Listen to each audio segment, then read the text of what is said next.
The initial idea was to put out the first album finally on streaming because it's never been there.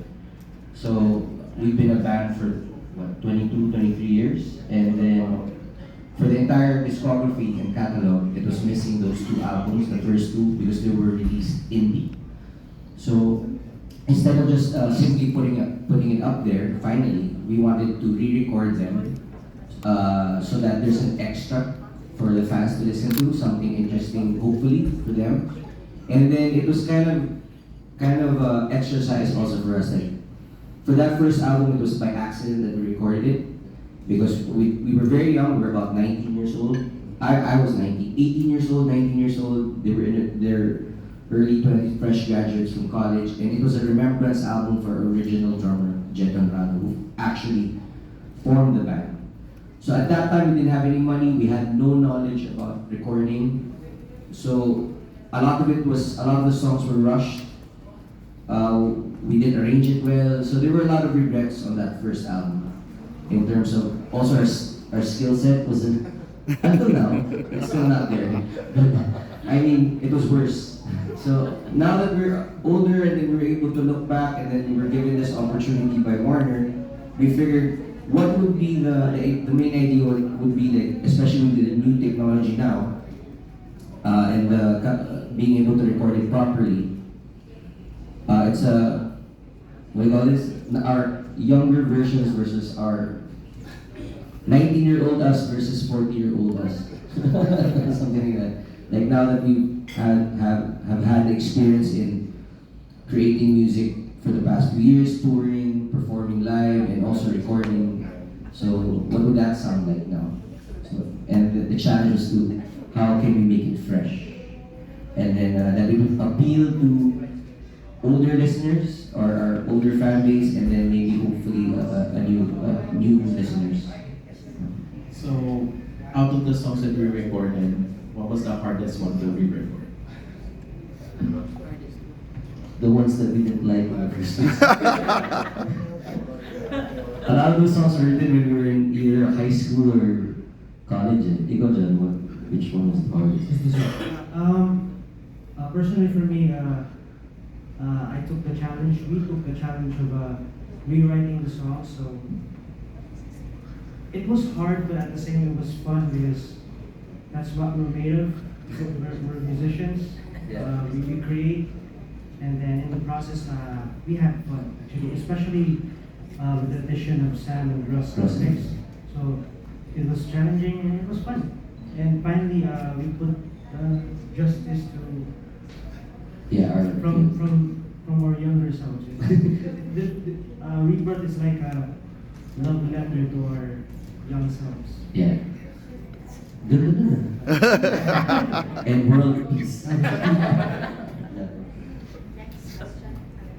Hi, I'm Nikki from Southstar Cebu. So my question is, today there has been this newfound appreciation for rock and roll and for bands in general. So I would like your opinion for this kind of comeback that is coming in the music industry today. For us, we never really considered that. Like, music comes in waves in the industry. But like, for us, we can't speak for other artists, for other bands, but we're the type of artists, we just do what we like.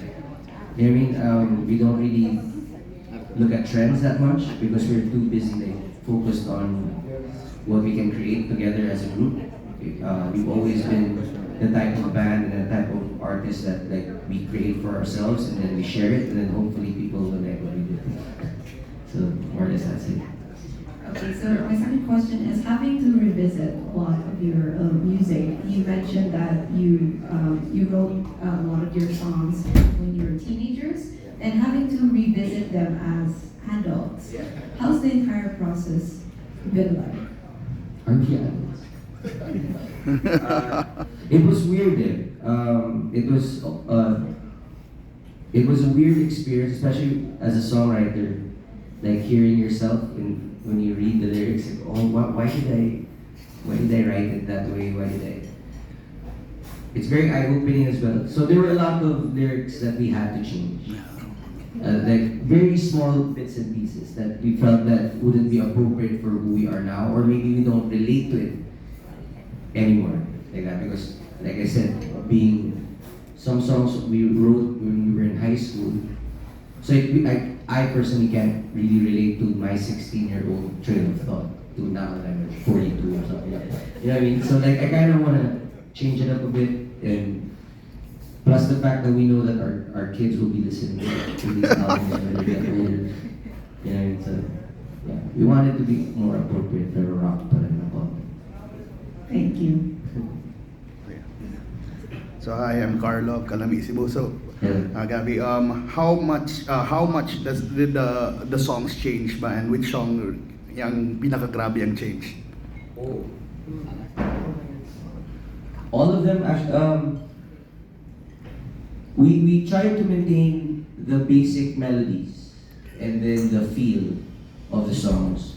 But I guess a lot of the changes came with probably the tempo, the how we recorded them, the pacing, few slight chord progressions that we changed as well. Maybe because we figured out that we can change the chord pala to make it lift higher, which we figured out as we went along our career, right? And then some lyric changes, like we had some songs that had too much excessive curse words that wasn't really needed, because we wrote it that way before because we thought it was cool. But now, you know, you can always express anger or emotions without using stuff like that. So I mean, as long as the sentiment is there, I don't know, maybe we wisened up a bit now that we're a bit older. So we try to incorporate everything within the songs and the arrangements for the entire album. So as one of your 40-plus-year-old fans, Yes. so would the 40-year-old plus fans like it? I would they recognize the song? Gyapon ba? Okay, come on now. Maybe may have a question. Hey, Jude. Ask it. My question is unnecessary. Hi, may hapon. May hapon, sir. I'm Vanessa from the Freeman. Hello. Going back to the securing the master's part, was it a pretty peaceful one or contentious? No, it was fairly easy. Fairly easy. I mean, good conversations, and then we laid out also the reason why we needed them back, and then it became a good partnership up until when we secured them, and then with the help also of Kelly and Marner in general, we were able to do it because I think more than monetary stuff and pride or ego, I think what matters is the art and what we're trying to achieve. So thankfully everything panned out good. Okay. Second question. The anecdotes of Sarah a while ago, I'm sure it was not your first time to hear such, but how does it make you feel when you hear stuff like that, the impact you have on fans up until now? Of course, we feel like we're grateful, especially for us, because we're from Cebu City, and then for the longest time we never thought, especially when we were starting out, we never even, like we were making these first two albums, we never thought that Manila would notice us or be on a national stage. And we were very content and happy just playing here in our hometown, like old. If you're from here, especially during back in those days, there was Ronnie's Tattoo Bar, Artist Days, Ethnicos, all those small clubs that we enjoyed playing because we were with our friends. And then when we were given the opportunity to go to Manila, and then it was, we felt like we were representing where we come from. These are the stories coming from Cebu. So I thought, we thought as a group that it would be fitting, if we're gonna redo the first album, let's launch it back home. Nice. Go, John. Alright, so I think the next question is mine. So hey, my name is Trev, 22-year-old artist from Warner, Cebu, and I'm also with Y101. I just want to ask the question, it's actually related to my age. So you mentioned a while ago that the band has been around for 22 years or like 23 years. So my question would be, how would you introduce Urbandub to a generation like mine? Because like, I think your most famous song looking at your discography was The Fight Is Over, right? And that was released 2007. I was 6 years old. I agree with that. No, so I want to know, like, how would you introduce Urbandub to our generation?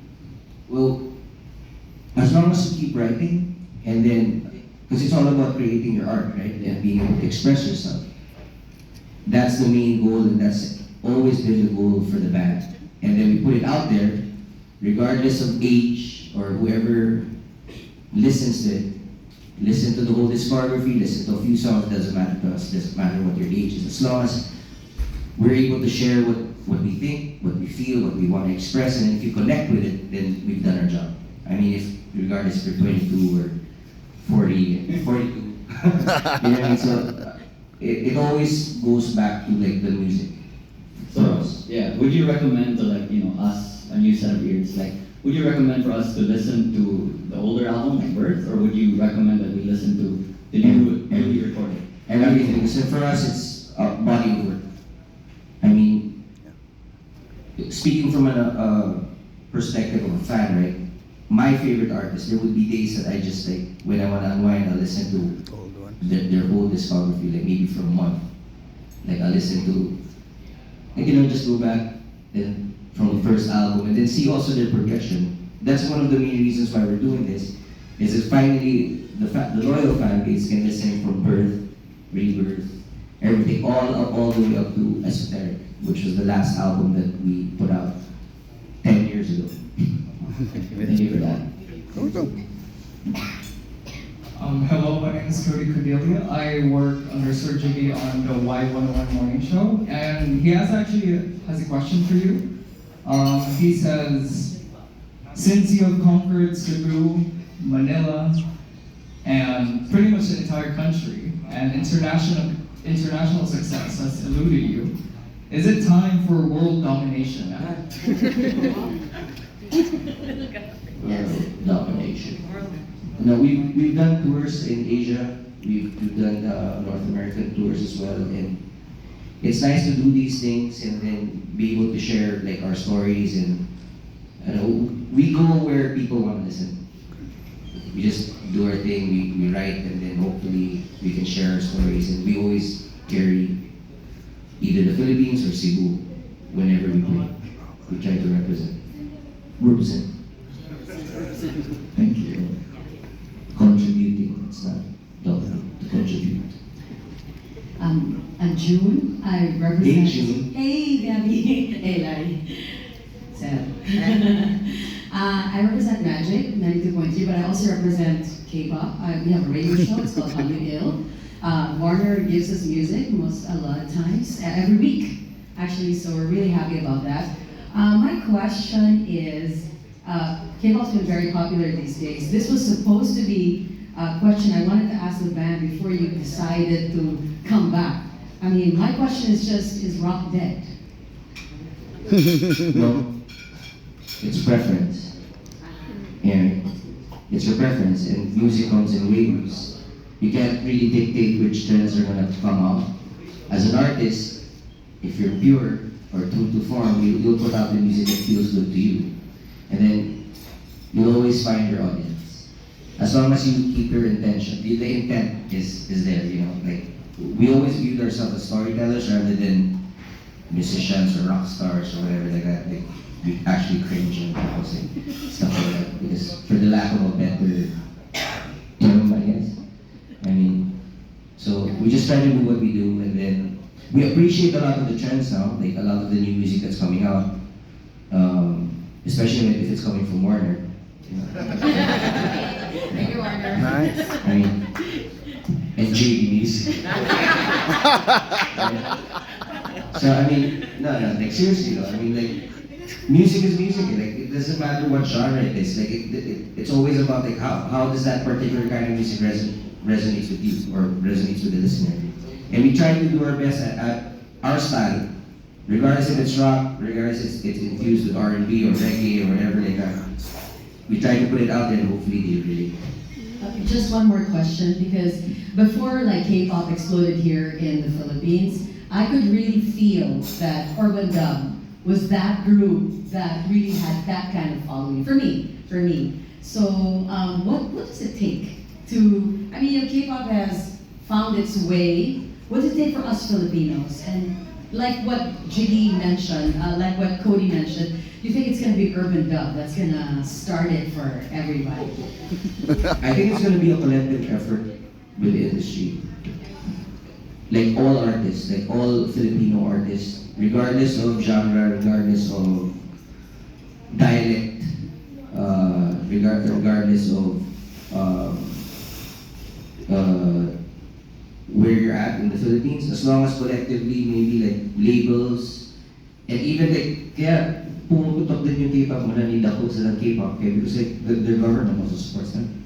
I mean, you know what I'm saying? So like, it will take a lot, like collective effort, also media, highlighting also our local artists here in Cebu or even on a national level. That will catapult our local artists better as compared, the same way that Korea did for theirs. John po, ano lang. Ako sad. So being one of the, probably the best indie band coming out from Cebu, but do you have any advice sa mga young generation na starting out? What can you give an advice lang towards success and how to become better and, you know, make it as big as you?